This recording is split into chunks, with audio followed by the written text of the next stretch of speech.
Au nom du Père, du Fils, Saint-Esprit, Amen. Donc, faites de la Pentecôte à tous. Et dans cette grande fête, qui est la dernière fête du Seigneur, ça veut dire que le don de Dieu est maintenant un don complet. Et par le don du Saint-Esprit, Dieu nous a donné tout. Et dans cette fête, on va, par la grâce de Dieu, contempler dans 3 points. Premièrement, la Pentecôte. Deuxième point, le Saint-Esprit. Troisième point, des symboles. Premièrement, la Pentecôte. En fait, la Pentecôte est un mot d'origine grecque qui signifie le nombre, le chiffre 50. La Pentecôte, ça veut dire la fête de 50. Et en origine, la Pentecôte était une grande fête juive. Et pourquoi il a été appelé la Pentecôte? Parce que toujours, il est dans le 50e jour après la fête des prémices. Et c'est quoi la fête des prémices? C'est la fête dans laquelle ils offrent la première gerbe de la moisson. L'offrande de la première gerbe de moisson était la fête des prémices. 50 jours après, c'est la fête de la Pentecôte, qui est aussi la fête de la moisson et des semaines. La Pentecôte, c'est la même fête de la moisson et c'est la même fête des semaines. La fête des prémices était une annonce prophétique de la fête de la résurrection du Christ. La fête des prémices était une annonce prophétique pour la fête de la résurrection du Christ. Et comme la gerbe des prémices était le gage de la moisson, exactement la même chose.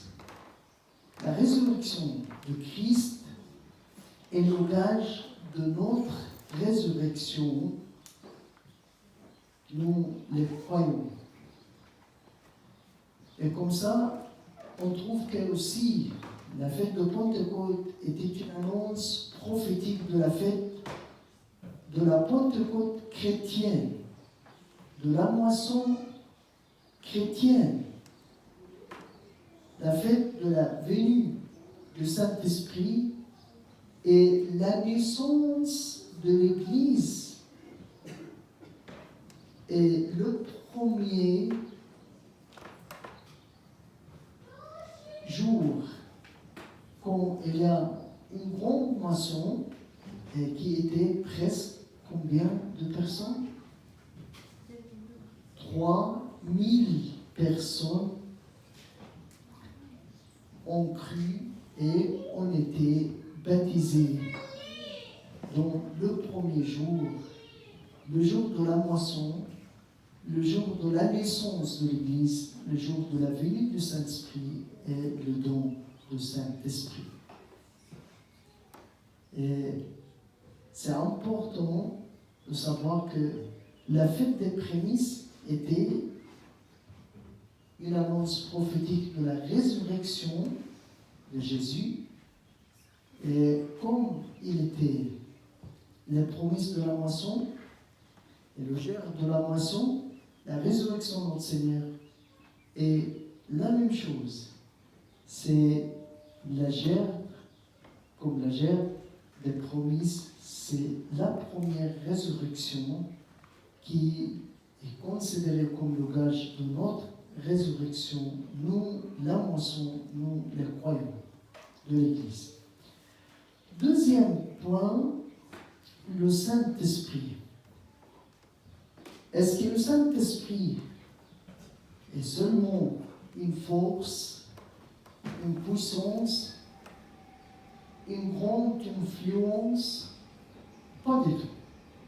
Le Saint-Esprit est beaucoup plus grand que tout ça. Le Saint-Esprit est Dieu, le Saint-Esprit. Le Saint-Esprit est la troisième personne, la troisième hypostase dans la Trinité sainte. Dit au nom du Père, du Fils et du Saint-Esprit, un seul Dieu. Amen.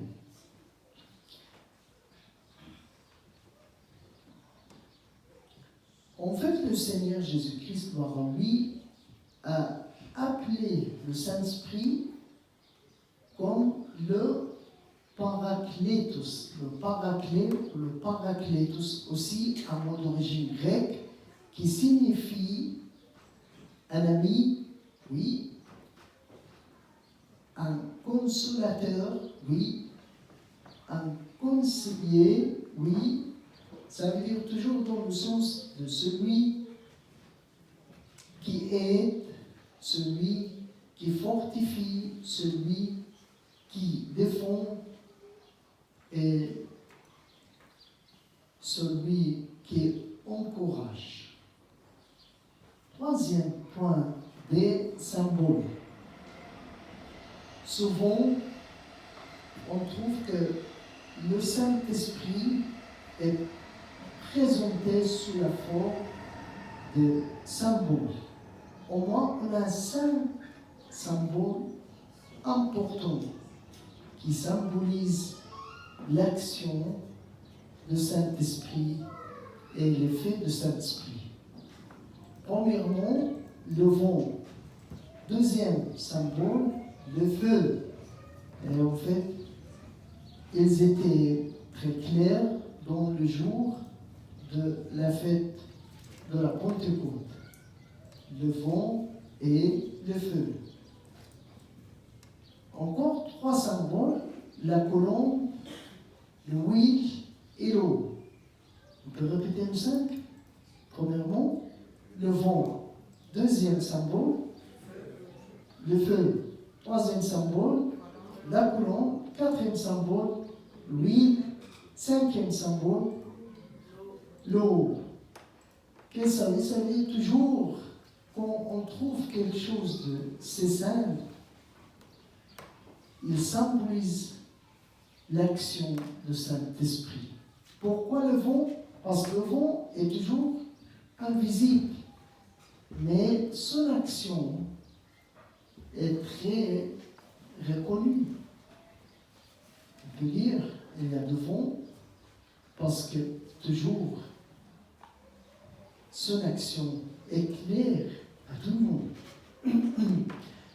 Exactement, en fait, le même grec de l'esprit et du vent, c'est la même chose. Pneuma. Pneuma, ça veut dire un esprit ou un vent. Et le feu, nous savons que le feu a toujours une action de purification. Et oui, c'est le Saint-Esprit avec son action de feu qui nous purifie de nos iniquités et de nos impuretés. Troisième symbole, c'est la colombe, était très claire quand le Saint-Esprit est descendu sur Jésus pendant son baptême pour annoncer que Jésus est le Sauveur et pour annoncer la douceur, la simplicité et l'humilité de Jésus. C'est pourquoi le Saint-Esprit a pris la forme comme symbole de la colombe.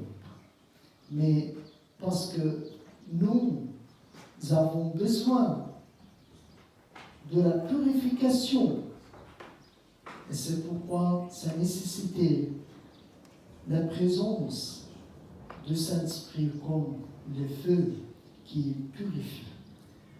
L'huile, toujours l'huile, c'est un signe de joie et de guérison et de joie, des actions importantes du Saint-Esprit. Et le dernier Saint Paul aujourd'hui, c'est l'eau. Et on peut trouver toujours que l'eau est un grand symbole de l'action du Saint-Esprit. L'eau qui nettoie, qui adoucit, qui rafraîchit, qui étanche la soif, qui féconde. En fait, beaucoup d'actions de l'eau qui symbolisent l'action du Saint-Esprit dans les croyants. On peut terminer en disant que le rôle du Saint-Esprit est très important dans la vie du croyant. Ça veut dire que le salut d'un croyant est impossible sans l'action du Saint-Esprit. Donc, le Saint-Esprit, c'est le don indispensable pour le croyant. Bon fête de la Pentecôte, et la bénédiction de Dieu le Saint-Esprit soit avec vous tous, amen. Et gloire à Dieu éternellement. Amen.